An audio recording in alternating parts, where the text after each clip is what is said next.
I present the budget for 24-25. Budget आ गया है भैया, मैडम ने बजट पेश कर दिया है। लगातार 7वां बजट था, रिकॉर्ड बना दिया है मैडम ने। बहुत बहुत जोरदार तालियां हैं मैडम के लिए। ठीक है, वीडियो में किसको मिला है झुंझुना और किसको मिला है टैक्स में बहुत कुछ, उसके बारे में करेंगे बात। एकदम सटीक विश्लेषण है, एकदम कटाक्ष वाला विश्लेषण है। अच्छा लगे चाहे बुरा, वीडियो पूरा देख करके जाइएगा। वीडियो पर लाइक भी करिएगा और अपने कमेंट्स भी लिखिएगा। ठीक है, चाहे आप जिस भी पार्टी से हों, जिस भी दल से हों, लेकिन जो सच्चाई है वो सच्चाई है। इसलिए हिम्मत करिए और बर्दाश्त करिए वीडियो को। चलिए बात करते हैं कि बजट में क्या क्या बातें हुई और पूरी तरीके से बात करते हैं। देखिए, बहुत सारी ऐसी चीज़ें हैं जो आपको न्यूज़ में पढ़ने के लिए मिल जाएंगी। किस किस सेगमेंट में क्या क्या अलॉटमेंट हुआ। हम बात कर रहे हैं सिंपल इन्वेस्टर और ट्रेडर के लिए कि इन्वेस्टर और ट्रेडर को क्या मिला, कुछ मिला या कुछ गया, आपको मिला या आपने दिया, इसके बारे में बात करेंगे। हम बात करेंगे एक कॉमन मैन जो नौकरी करता है उसको क्या मिला, जो टैक्स भरता है उसको क्या मिला, जो सरकारी नौकरी करता है उसको क्या मिला और जो प्राइवेट नौकरी करता है उसको क्या मिला। वैसे तो कई सारे मायनों में मैं बात करता हूँ, ये वीडियो ऐसी बातें हो रही हैं, तो इसमें मैं बताना चाहता हूँ कि ये बजट टैक्स पेयर के लिए कुछ ऐसा ही है। जैसा कि लोग, मैंने मीम पढ़े उसमें बता रहा हूँ, जैसा कि लोग कह रहे हैं कि मध्य प्रदेश, उत्तर प्रदेश और गुजरात के जो गवर्नमेंट के वोटर्स हैं, जिन्होंने बीजेपी को वोट दिया है, जैसे वो बजट में देख रहे थे कि हमको कुछ मिलेगा, हमको कुछ मिलेगा, हमको कुछ मिलेगा, लेकिन बिहार और आंध्र प्रदेश को बहुत कुछ मिल गया।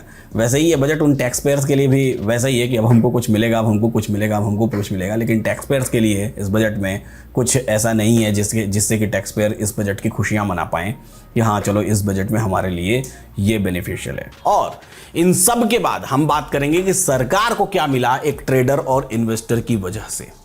इन सब पे बात करेंगे कि कौन फायदे में है, ये बताना आपको कमेंट बॉक्स में होगा। चलिए तो बात की शुरुआत करते हैं सबसे पहले टैक्स स्लैब से। टैक्स स्लैब में कुछ परिवर्तन किए गए हैं, उन परिवर्तनों को आपको समझना बहुत जरूरी है और उसकी वजह से आपका क्या फायदा होगा। चाहे आप जिस भी टैक्स स्लैब में हो, फायदा होगा आपका।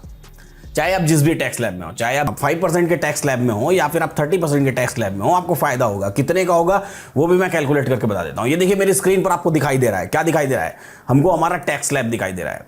पहले का टैक्स स्लैब जो था अप टू 3 लाख रुपीज नील था और अभी भी अप टू 3 लाख रुपीज नील है। दूसरा, पहले एक स्लैब था 3 से लेके 6 लाख रुपए तक का, जहां 5% टैक्स लगता था। अब वो स्लैब है 3 से लेके 7 लाख रुपए तक का, जहां पर आपको 5% टैक्स लगेगा। पहले एक स्लैब था 6 से लेके 9 लाख रुपए तक का, जहां पर 10% का टैक्स लगता था। अब ये स्लैब 7 से लेके 10 लाख रुपए तक का है, जहां पर 10% टैक्स लग रहा है। पहले का स्लैब 9 से लेके 12 लाख तक का था, जहां 15% टैक्स लगता था। अब वो टैक्स स्लैब 10 से लेके 12 लाख का है, जहां पर 15% का टैक्स लग रहा है। यानी कि एक छोटा सा परिवर्तन किया गया। उस परिवर्तन की वजह से आपके ऊपर क्या फर्क पड़ेगा, इसको समझने की कोशिश करिए।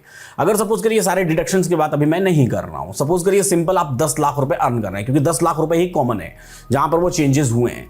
तो आप 10 लाख रुपीज अगर अर्न कर रहे हैं तो यहां पर आपको क्या फायदा होगा, या 10 लाख रुपीज पर आपको टैक्स भरना है तो यहां पर क्या फायदा होगा। पहले अगर आप 3 to 6 लाख रुपीज का टैक्स भरते हैं तो 5% के हिसाब से जो 3 लाख रुपए आपने कमाए आपको 15,000 रुपए भरना पड़ता, प्लस 6 से लेके 9 लाख तक का 10% के हिसाब से 30,000, यानी कि टोटल हो गया 45,000 रुपीज, प्लस 9 से लेके 10 लाख तक का 1 लाख रुपए का और 10,000 रुपए, यानी कि हो गया कितना 55,000 रुपीज। 15,000 वहां, 30,000 यहां, 45 और 15,000 यहां, 55 नहीं 60,000, टोटल 60,000 रुपीज आप टैक्स भरते हैं। अब कितना भरेंगे, सेम 10 लाख रुपीज पर। 3 से लेके 7 लाख तक का 5% के हिसाब से 20,000 रुपीज। दूसरा 7 से 10% के हिसाब से 30,000 रुपीज, तो टोटल 50,000 रुपीज, यानी कि आपको टोटल फायदा हुआ 10,000 रुपए का आपके टैक्स स्लैब में हुए इन बदलावों से। आप चाहे किसी भी स्लैब में हो, इन्वेस्टमेंट आपका टैक्स इसी हिसाब से लगता है, इस अमाउंट 10 लाख रुपए तक के अमाउंट का, यानी टोटल अमाउंट पर भी आपको 10,000 रुपए का फायदा होगा टैक्स भरने में सरकार के हिसाब से। तो टोटल 10,000 रुपए ये, और साथ ही साथ पहले स्टैंडर्ड डिडक्शन 50,000 रुपीज पर 10% का होता था तो 5,000 रुपीज आपका होता था। अब वो 75,000 पर होगा, तो यानी कि अब आपको 2,500 रुपए यहां पर एक्स्ट्रा और मिल जाएंगे। तो टोटल आपको मिला है 12,500 रुपए का झुंझुना, चाहे आप किसी भी टैक्स स्लैब में हो, अप टू 10 लाख रुपीज या 10 लाख रुपीज या उससे ऊपर, मिनिमम 10 लाख रुपीज या फिर उससे ऊपर आपको 12,500 रुपए एक्स्ट्रा बेनिफिट सरकार ने दिया है। अब सरकार ने आपसे लिया क्या, ये भी समझने की कोशिश करते हैं। अगर सरकार की बात करें कि सरकार ने क्या लिया आपसे, तो सबसे पहले मैं चलूंगा LTCG और STCG पर। LTCG यानी कि लॉन्ग टर्म कैपिटल गेन और short term capital gain. Long term capital gain पहले 10% था, अब उसको 12.5% कर दिया गया है। शॉर्ट टर्म कैपिटल गेन पहले 15% था, अब कुछ इंस्ट्रूमेंट्स में उसको 20% कर दिया गया है। क्या इससे आपका नुकसान है या फायदा है? क्या सरकार बहुत ज्यादा पैसा लेने की कोशिश कर रही है? इसको समझने की कोशिश कर। देखिए, लॉन्ग टर्म कैपिटल गेन होता क्या है, पहले इसको समझने की कोशिश करिएगा, क्योंकि कई जगह पर इसके प्रति, कई वीडियोस में आज ही आपको इसके प्रति भरमाया जा सकता है कि 2.5% बढ़ गया भाई। तो 2.5% बढ़ा तो है सही, लेकिन कैसा होता है ये? सपोज करिए कि आप 30% के इनकम टैक्स स्लैब में हैं, यानी कि सपोज करिए कि आप टोटल पूरे साल में मान लीजिए 50 लाख रुपए कमाते हैं। अब 50 लाख रुपए कमाते हैं तो जो भी आपकी इनकम है, उस इनकम का 30% आप टैक्स के फॉर्मेट में पे कर देते हैं। लेकिन अगर उस पैसे को आपने 30% पे करने के बाद किसी एक साल बचा लिया, बचा हुआ पैसा आपने इन्वेस्ट कर दिया, कहां? लॉन्ग टर्म में इन्वेस्ट कर दिया, और उस इन्वेस्टमेंट से जो आपने, अब आपका बचा हुआ, सपोज करिए आपने 10 लाख रुपए बचाए, ये 10 लाख रुपए वो 30% पे करने के बाद ये 10 लाख रुपए आपने लॉन्ग टर्म में इन्वेस्ट कर दिया। अब इस 10 लाख रुपए से सपोज करिए आपने कमाए 10 और लाख रुपए, तो जो 10 लाख रुपए आपने पहले जो टैक्स पे कर दिया उस पर कोई टैक्स नहीं लगना है। जो बचा हुआ 10 लाख रुपए जो आपने अर्न किया है लॉन्ग टर्म में, लॉन्ग टर्म मतलब 365 दिन से ज्यादा आपका इन्वेस्टमेंट होना चाहिए, और कुछ कुछ इंस्ट्रूमेंट्स में 2 साल होता है, और कई सारे ऐसे इंस्ट्रूमेंट्स हैं जहां 3 साल की भी बात की जाती है। तो लॉन्ग टर्म में अगर आपने 10 लाख रुपए कमाए, अब इस 10 लाख रुपए पर आप हैं तो 30% के स्लैब में, यानी कि अगर डायरेक्ट आप इनकम टैक्स उस पर पे करने जाते तो आपका 3 लाख रुपए चला जाता। तो सरकार कहती है नहीं भाई, ये पैसा आपने इन्वेस्ट करके कमाया, इसलिए 3 लाख रुपए तो नहीं लेंगे हम आपसे, आप एक काम करिए, इस पे हमको सिर्फ 10% दे दीजिए। आया समझ? ये था। तो यानी कि 3 लाख के बजाय हमको सिर्फ आप 1 लाख रुपए दे दीजिए, बाकी पैसा आपका है, आप रखिए, आप अपनी इन्वेस्टमेंट से कमाएं। अब वही सरकार कह रही है कि नहीं, 1 लाख नहीं, अब आपको हमको 12.5% यानी कि 1,25,000 रुपए देना पड़ेगा। आगे बात समझ में? तो ये हुआ डिफरेंस 10% और 12.5% में। तो इस तरीके से अगर आप किसी भी इनकम स्लैब में, अगर आप मान लीजिए, अब आपके मन में सवाल हो सकता है कि मैं 5 लाख वाले इनकम स्लैब में हूं, तो ऐसे केस में क्या मुझे 12.5% देना पड़ेगा? नहीं, ऐसे केस में तो आपको जितनी आपकी इनकम हुई है उस स्लैब के हिसाब से आपको पैसा पे करना पड़ेगा, यानी कि दोनों में से जो कम होगा आप वही पे करेंगे। तो पहले सरकार आपसे लॉन्ग टर्म कैपिटल गेन में सिर्फ 10% लेती थी, अब 12.5% लेगी, यानी सरकार को चाहिए ज्यादा। अब अगर ज्यादा चाहिए सरकार को, तो इससे सरकार को होगा कितना फायदा, इस कैलकुलेशन पर देखिए मेरी स्क्रीन पर। अब होगा क्या कि पिछले साल की बात करें, एलटीसीजी और एसटीसीजी में, एलटीसीजी की जो रेट है वो 10% पहले था, वो 12.5 हो गया, एसटीसीजी 15 से बढ़ के 20% हो गया।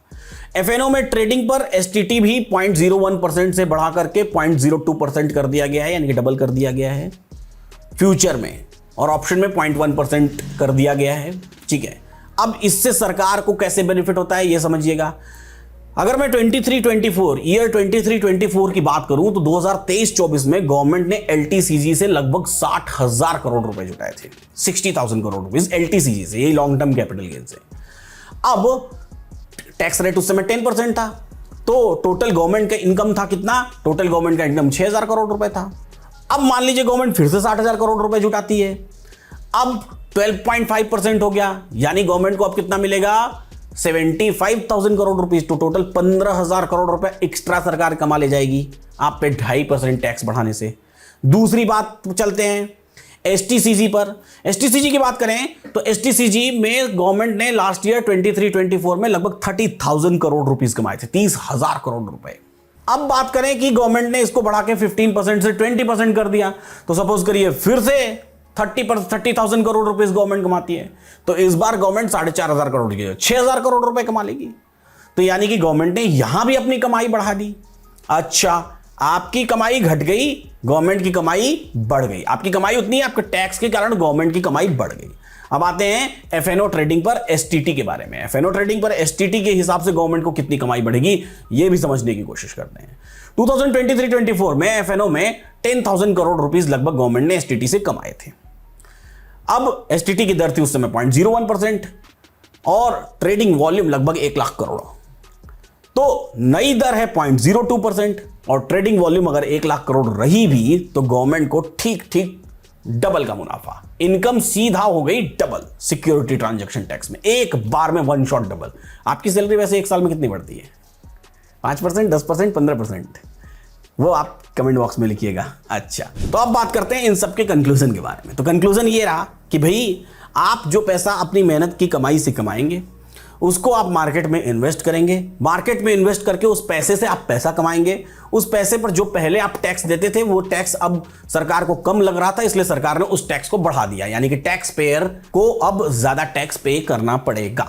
ठीक है, ओवरऑल जो इनकम टैक्स पेयर है उसको सरकार ने एक 10,000 रुपए का झुंझुना पकड़ा दिया है। चाहे आप किसी भी टैक्स स्लैब में हो, किसी भी टैक्स स्लैब में मतलब 10 लाख रुपए या उससे ज्यादा की इनकम करते हो तो आपको 10,000 रुपए का एक झुंझुना पकड़ा दिया गया। 10,000 रुपए लेके आप इसको एंजॉय करिए भाई, ऑब्वियस सी चीज है। ठीक है, अच्छा, और गवर्नमेंट अपनी कमाई के मामले में जो आप इंट्राडे ट्रेडिंग करते हैं वहां पर जो आपके सिक्योरिटी ट्रांजैक्शन टैक्सेस लगते हैं, चाहे आप प्रॉफिट करें या लॉस करें, इस बात से गवर्नमेंट को कोई फर्क नहीं पड़ता है। गवर्नमेंट ने वहां पर अपनी कमाई को ठीक ठीक सीधा सीधा वन शॉट में कर दिया है डबल। तो अब आप बताइए कि आपको कैसा लगा एज अ इन्वेस्टर और एज अ ट्रेडर ये वाला बजट, क्योंकि इस बजट में सबके लिए कुछ ना कुछ तो है। क्या है वो तो आप कमेंट बॉक्स में बताइए। फिलहाल मेरी तरफ से इस बजट में बिना कुछ ज्यादा कहे, बिना कोई क्रिटिसिज्म किए या फिर बिना कोई ज्यादा प्रेज किए, फिलहाल इतना ही। इस वीडियो को लाइक जरूर करिएगा और अपने कमेंट तो इस पे जरूर ही लिखिएगा। अगर सीरियसली आप भारत के एक जिम्मेदार कॉमन मैन हैं तो लिखना ही पड़ेगा आपको, और जिम्मेदार ट्रेडर हैं तो भी लिखना पड़ेगा। ऐसे ही सीखते रहिए, मुस्कुराते रहिए और जीवन का आनंद लेते रहिए। वीडियो को शेयर भी कर दीजिएगा अपने जानने वालों के साथ।